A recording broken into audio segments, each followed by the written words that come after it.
Na sessão desta quarta-feira, 22 de outubro, o Pleno analisou a pauta número 137 e julgou 31 processos.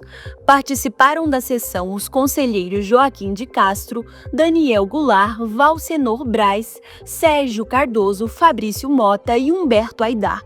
Os conselheiros substitutos Laércio Guedes do Amaral, Pedro Henrique Bastos e Flávio Luna.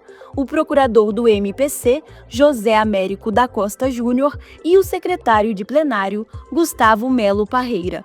O conselheiro substituto Maurício Azevedo participou remotamente. O advogado Rodrigo Nunes Nóbrega fez a sustentação oral em processo de Formosa. A sessão foi ao vivo e gravada. Para assistir, basta acessar o canal do tribunal no YouTube.